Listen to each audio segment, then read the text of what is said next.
The Jane Austen quote, "Oh, what strange creatures brothers are," fades in at the beginning of Don't Tell a Soul. And oh, what a valid statement that is.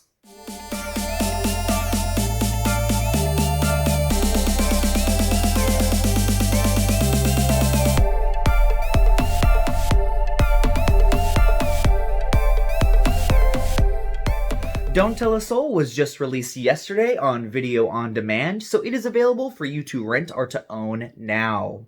The film is written and directed by McAulay and stars Jack Dylan Grazer from the It series, as well as the incredible HBO Max series We Are Who We Are. If you haven't seen that show, do yourself a favor and check that one out. It also stars Fionn, Whitehead, Mena, Suvari, and Rainn Wilson. The movie is about two brothers who break into a house to steal a little over $10,000. This money is to pay off their ailing mother's medical bills. Unfortunately, they're found out by a security guard who ends up pursuing them and then falls into an abandoned well. The two brothers end up with an existential crisis because one of them wants to just leave the security guard in there because he's worried that the security guard is going to rat them out. The other brother feels bad for the security guard and wants to save him because he doesn't want any blood on his hands.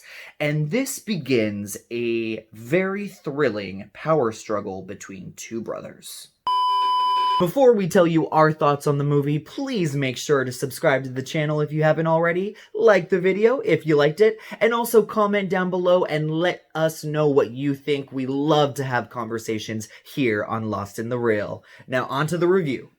This power struggle that I'm talking about is a very universal one.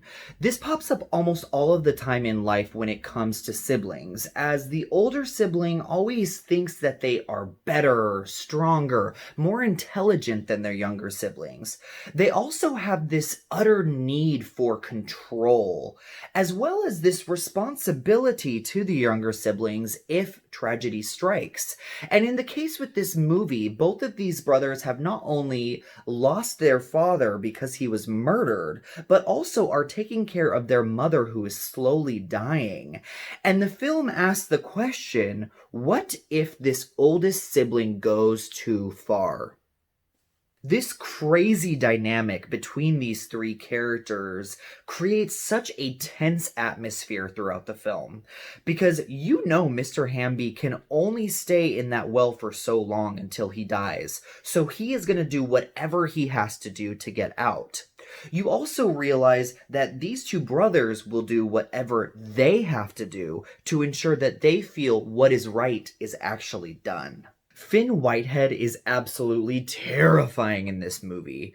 This film would not be believable in any way, shape, or form if this performance wasn't as strong as it is. He absolutely kills it because you have no idea what he is capable of, and that is really the driving force of the movie.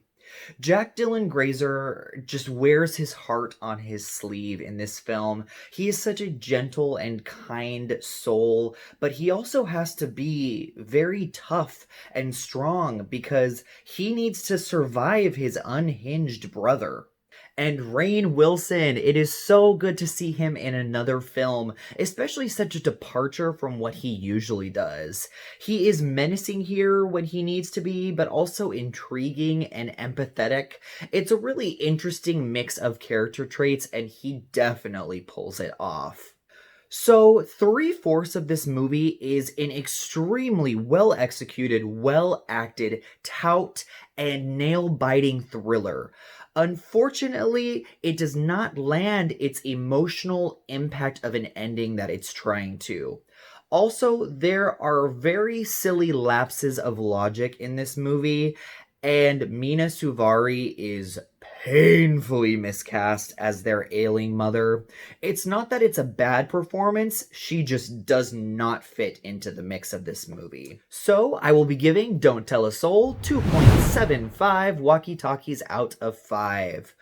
Once again, this was an extremely well done, slick, intense thriller throughout most of its runtime. Unfortunately, it just did fall apart for me at the end, but I will be giving it a slight recommendation if you're really in the mood for a thriller and just don't want to watch another one of those Oscar movies that are coming out right now. Thank you so much, guys. We will see you soon.